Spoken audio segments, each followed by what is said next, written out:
Welcome back to the smithy.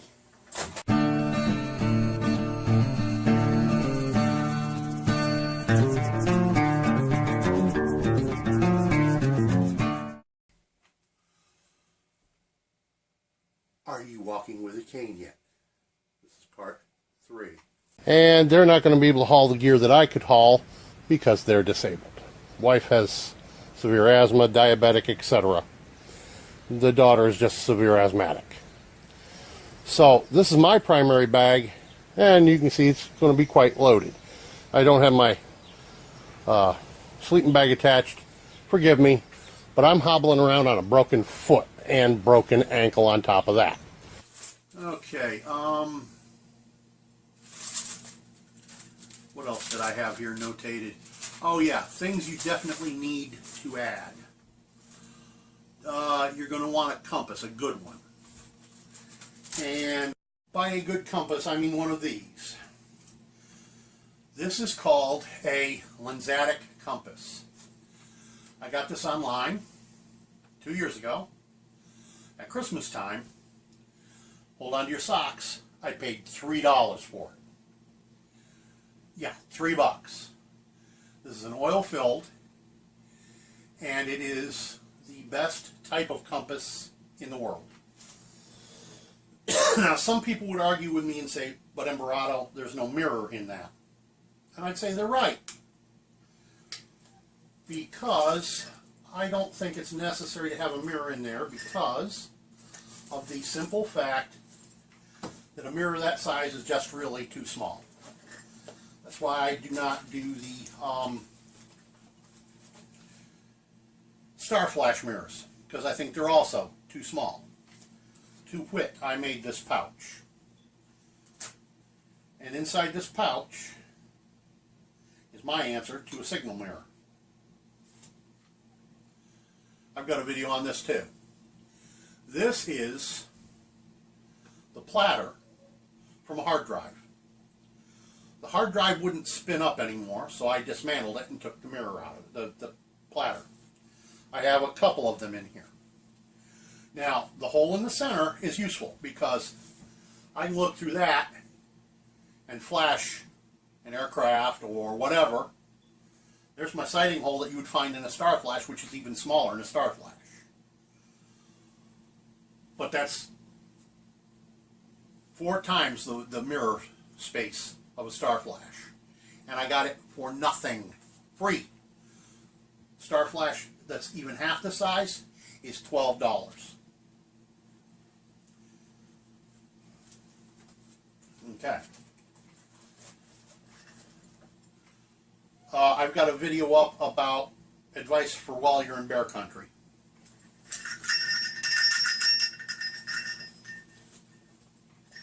A lot of people will tell you when you're in bear country, just holler, "Hey bear." No.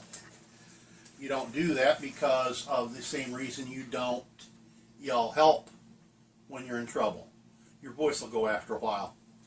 That's why they tell you to have a whistle. You blow on the whistle when you need help. 3 short blasts. Wait a minute. 3 short blasts. Wait a minute. Well, when you're in bear country, you just jangle the bell. Cling, cling, cling, cling.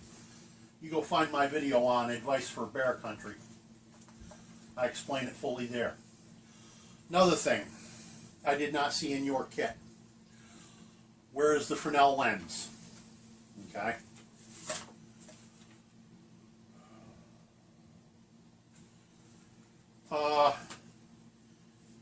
Fresnel lens, and yes, I said Fresnel, not Fresnel. The S is silent. Now, that'll go into your proverbial Altoids tin, or you can get you one of these. Now, this little pouch was intended to go with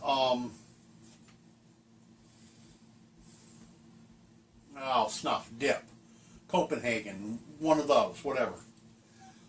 I got it, the pouch brand new, gifted. And I immediately went and got one of these to put in it. Actually, I had this. I just had to go pick it up and take it and put it in. This is the magnifying lens from, I don't know if the camera can spot that, the spotlight on the paper. Go to Harbor Freight. They have a device there, I believe it's called Helping Hands. It's got a heavy metal base, a pivoting thing that comes up from it, and then an arm that goes across. On each end of the arm is an alligator clip, and sticking up out of the middle is a ring with this in the ring. That's what this is. This is a magnifying glass from Helping Hands. I didn't need the rest of the unit. I ditched it. It's a lot of extra weight. I just wanted this. What you want is a magnifier that is at least 5 power. Now, Fresnel lenses are at least 5 power. They do make a passable job of making fire. But what I have discovered over time is, because they are plastic, they are susceptible to being scratched, and if they become scratched, they become next to useless. This glass one I've had now for a bunch of years, and for the last 3 it's resided in this pouch. Unfortunately, the zipper doesn't stay zipped closed very well, so I've had to use a twist tie to keep the zipper attached to this little loop here to keep it closed. But that's just thinking outside the box. That's all that is. Compass. I carry more than one. Matter of fact, I have about 5 of them. I have this one. I have my good one. I have a little button compass that had belonged to my grandfather when I was a very young person. I also have the one that's here on this strap that holds my bear bell. I've also got another one that's even smaller than this that's in a Altoids kit somewhere. So there you go. As far as the whistles go, I'm in the process of making some whistles out of some 3030 shells. Here's the next idea. This is a fire kit. It's all the fire kit I truly need. I have a much bigger bag, probably all total over 100 ways to make fire in the big bag. But this is my EDC bag. This is one I carry everywhere. That's why it's attached to this bag, because I usually carry it over my shoulder. Though I can put it on my belt along with my Mora Garberg. Oh, JJ, while I'm doing this, you notice I've added that red tape to the Garberg. That's because that's the tape I have had handy, and underneath that tape is a big ass sail needle.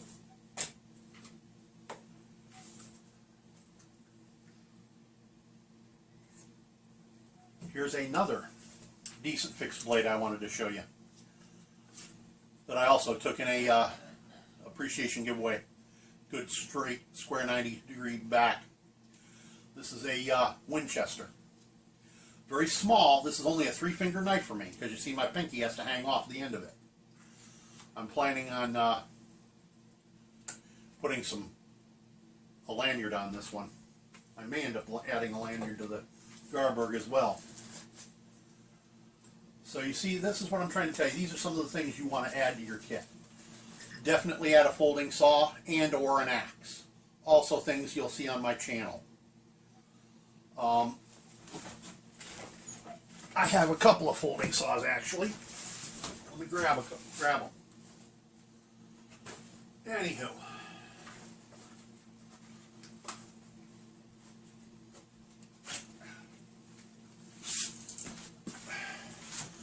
I'm not going to drag that whole bag over here just to show you the sheath that's on the waist belt. Wicked. Now, I got this in an appreciation giveaway from Lone Cedar Outdoors. Won his Christmas giveaway. Or, in here, I have a folding saw that I've had for about 10 years. This is from Walmart. This is has two different places to lock it in at. This is the, I believe this is the Coghlan's folding saw. Oh, there it is. Nope, excuse me, Coleman, not Coghlan's. But this is a modified unit. Let me show you what I mean by modified. See this unit right here?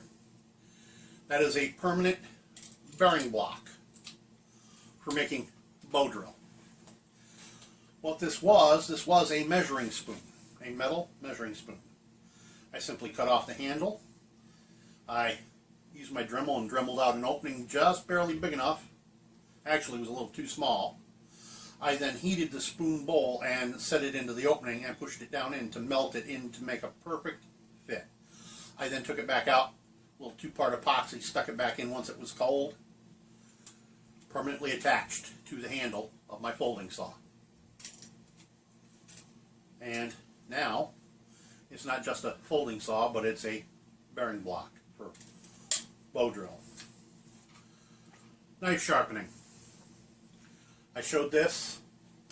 Wait a minute, no, this is my good waste belt. Where did I put it? Ow! I have two leather belts. That's the one I wear. This is the one I'll hang on a tree limb to strap my knife on. I have a video on this about sharpening knives. I believe it's called Answering a Student's Question. Also, for your water purification, I like to go belt and suspenders on stuff.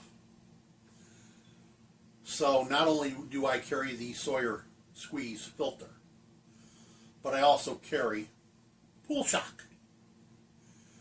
I've got an entire playlist. It's not very big. It's 6 or 8 videos, I guess, total, on water purification, mostly dealing with pool shock. The prerequisite of pool shock is that you know how to mix it with plain water to create chlorine, stock chlorine. The ratio is 3 grams of shock powder to 8 ounces of water. And you shake it up and you let it sit in the sun for a few hours to dissolve the powder. You then add the stock chlorine at a rate of between 2 and 10 drops per quart of water to biologically purify. I'm going to say that again, to biologically purify your water. It's the same as using chlorine bleach, because that's what chlorine bleach is made from. But you have to make sure you get the right pool shock, because the wrong pool shock is going to poison you. You need calcium hypochlorite, at least 70% active ingredient calcium hypochlorite. In one of my videos I tell you exactly where to go to get it, where to look for it in that store. Leslie Pool Supply. It's one of my follow me shopping prepper style videos.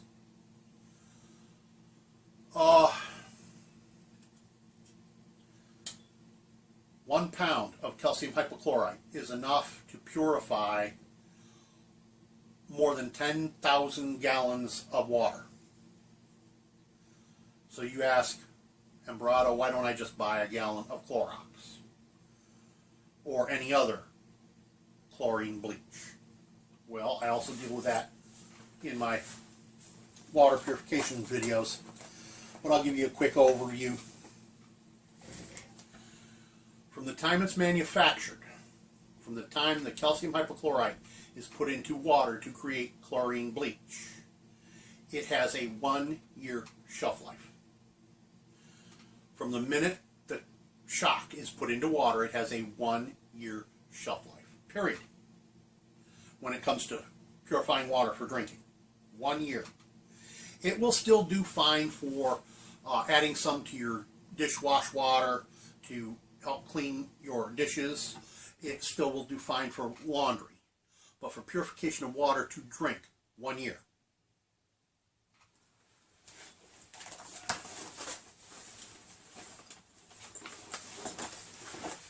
This is an 8-ounce bottle of shock. Well, water with shock added to it. These 2 tins contain 40 drinking straws, cut to length, filled with 3 grams of powder, and then sealed. There's enough shock, enough chlorine bleach here to purify enough water for me at a gallon a day minimum for more than a year. Closer on to 2.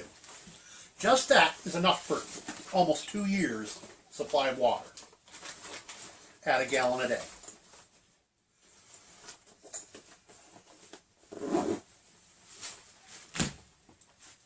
By the way, don't forget to